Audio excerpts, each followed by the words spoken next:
Започна с 50-те години, започнаха вълненията в Германия. След това 56-та година дойдоха унгарските събития. Кървави, жестоки събития. Много хора бяха обесени на стълбовете на улицата. Съветските танкове влязоха и размазаха бунтовниците. Такова кърваво потушаване, като унгарските събития, не се е случвало в целия 70 годишен период на тоталитаризма.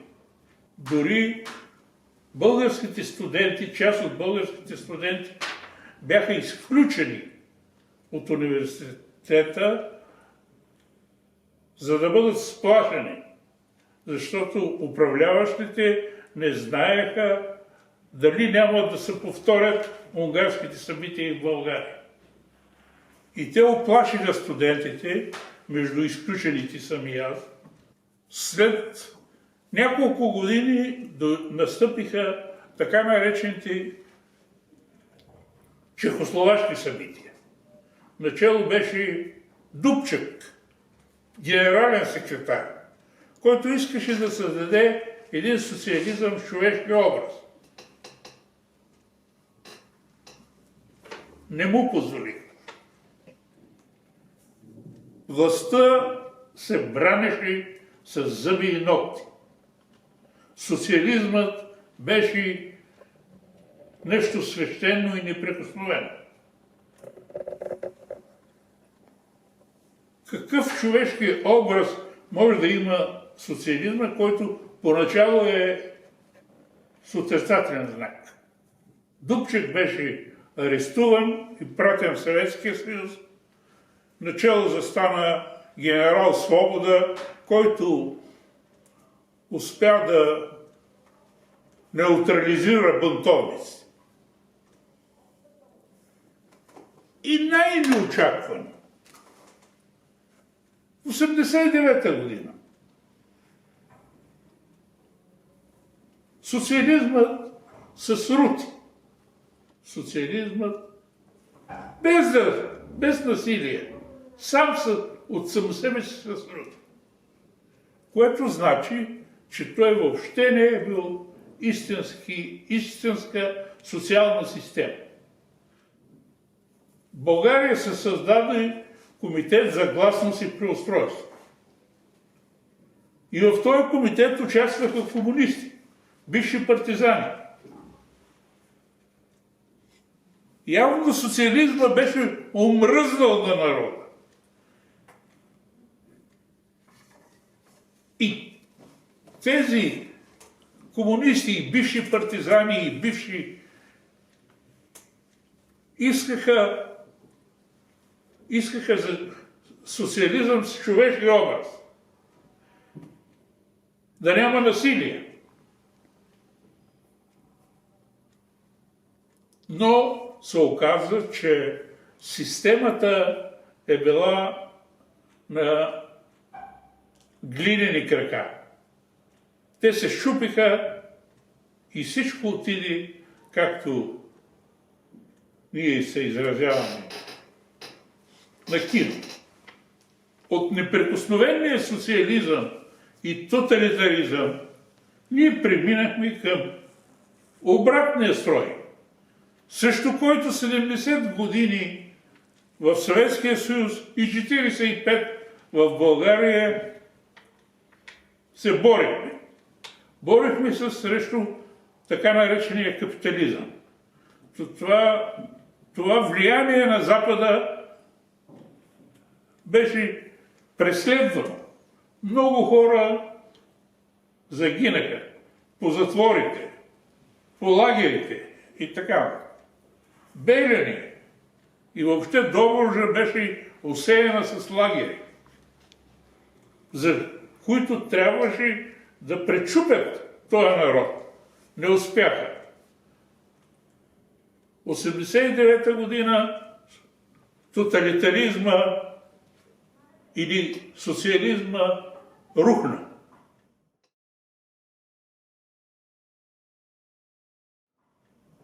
И ние изведнъж, без да искаме, без да сме очаквали дори, започнахме да строим капитализъм. Преди това 45 години строяхме социализъм, който не ни доведе до никъде. Сега почнахме да строим капитализъм. Светът се отвори. По-рано не можеше, българина не можеше да пътува в Европа, не можеше да пътува по света. Сега вече пътуването беше разрешено. Хората тръгнаха и 2500, 2 милиона и 500, не 2000, 2 милиона и 500 млади хора, тук що завършили, тръгнаха и отидоха на Запад. За по-голяма заплата, за достойно отношение към тях. И изведнъж ние без да искаме направихме такъв подарък на капитализма, какъвто никой не е очаквал и никой не му е правил. Подарък. Подаръка беше 2 милиона и 500 образовани българи с дипломи за висше образование постъпиха на работа в западните централи. Постъпиха на работа без да Запада да е изразходвал пари за тяхното образование. Това никой не го очаква. Самите те, капиталистическия елит, не е очаквал, че това ще стане. Той беше Кисинджер, да речем, един от външните министри, беше изненадан много и Запада пое тая работа.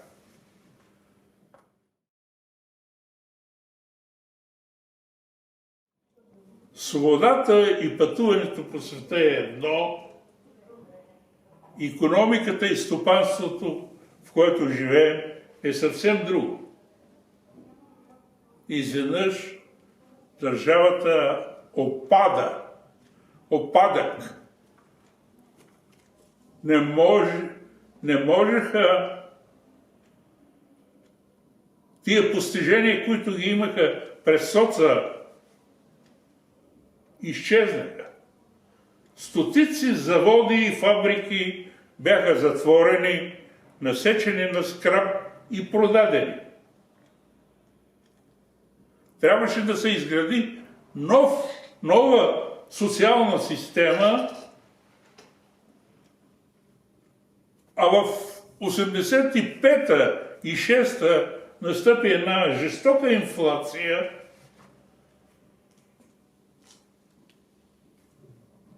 която пречупи гръбнака на българина. Унищожи му неговите спестени бели пари за черни дни. Инфлацията изяде тези пари. И в 87, това е във времето на Жан Виденов. 96-та, 96-та, година. Спестяванията изчезнаха. Фабриките унищожени и продадени.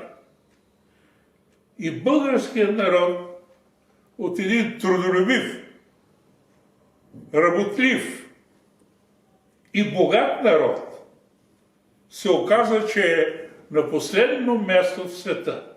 Сега ние сме на последно място в света. За нищо не можем да направим сами. Ако не получим пари от Европейския съюз, за да направим магистралите и другите неща, които трябва да станат. Просто ние нямаме средства за тая работа. Светът за България се извъртя по най-лошия начин, който може да се предположи.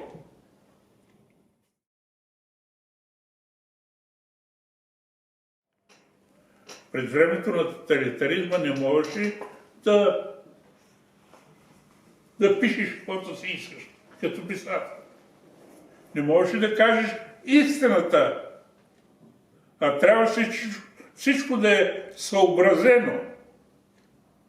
Да бие в оная точка, че социализма е най-добрият строй на света.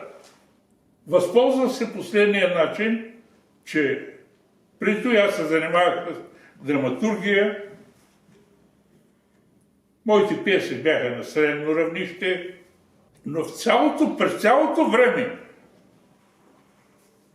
аз събирах материали за един много важен период в българската история.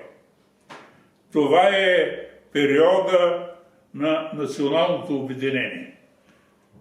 1912-1918 година.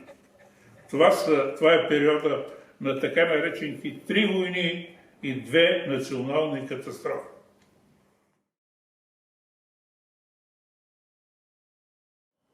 Аз не вярвах, че тези събития ще се развият така, както се развиха в действителност. В началото бях изненадан и се дръпнах, защото бях пострадал. А вие знаете, че бития духа и киселото мляко. Баща ми беше пратен в Добруджа, Белене, Старо село, Калимок, Босна. Завърши в Босна едно село, което го няма на картата, но там беше женския лагер. И този женски лагер обработваше 70 000 декара земя. Всичките тия звезди, естрадни звезди и певици, които бяха преди 9 септември, като Лея Иванова и другите, бяха натъпкани там, в този лагер.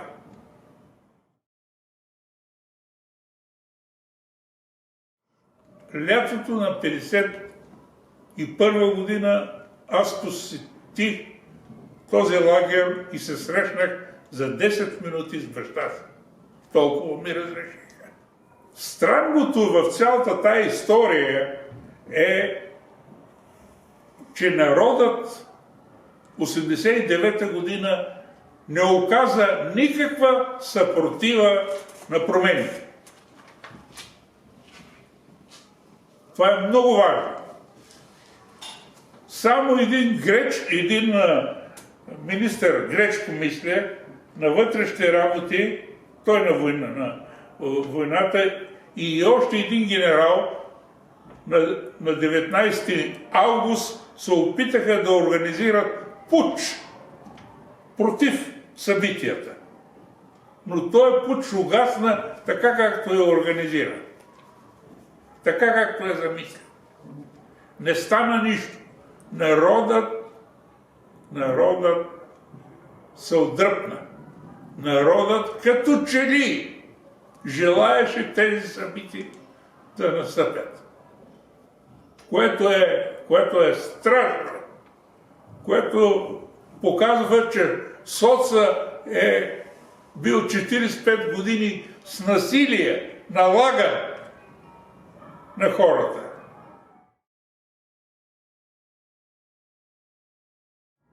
Малко след събитията 1989 година, аз разбрах, че нещата са с отношението на народа към събитията, разбрах, че нещата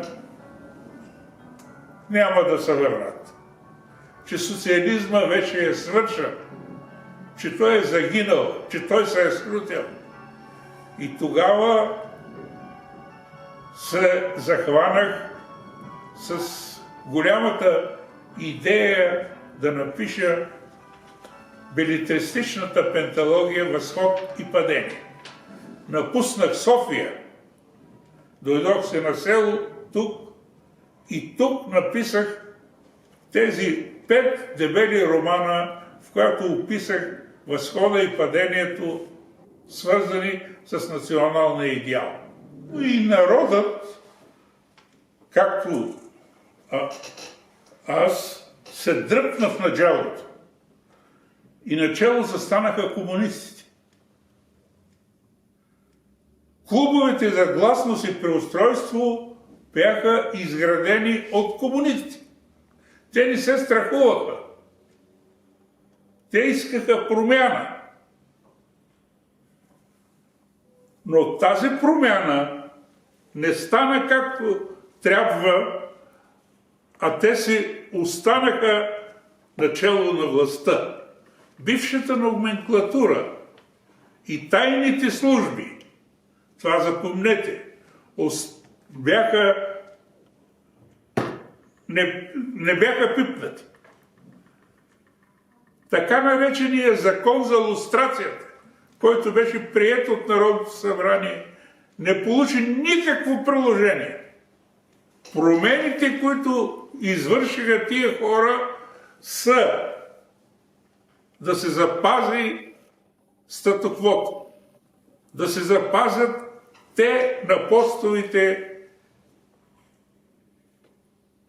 и да успеят да заграбят националното богатство. Комунистите разграбиха националното богатство.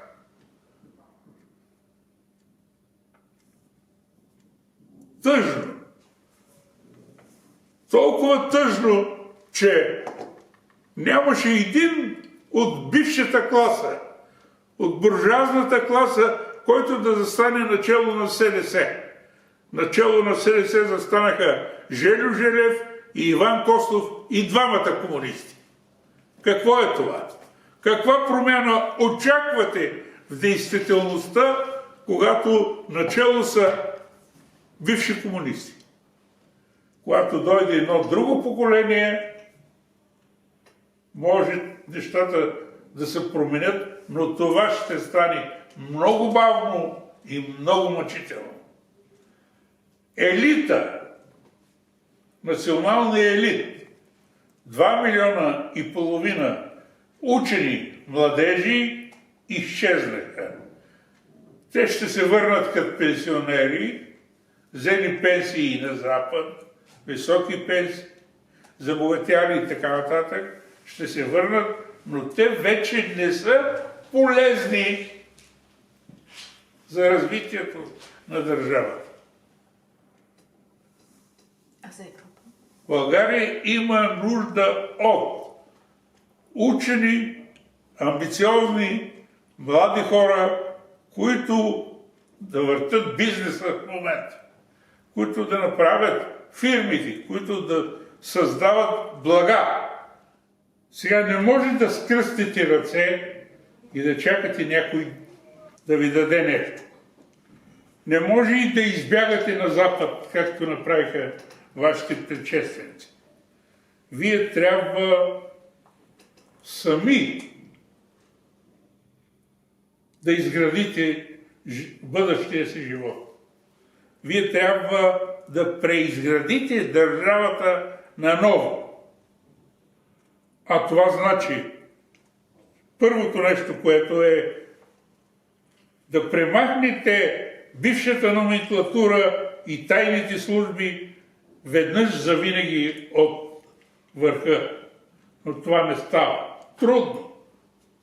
И затова преди малко ви казах, че много труден ще бъде живота от тук нататък.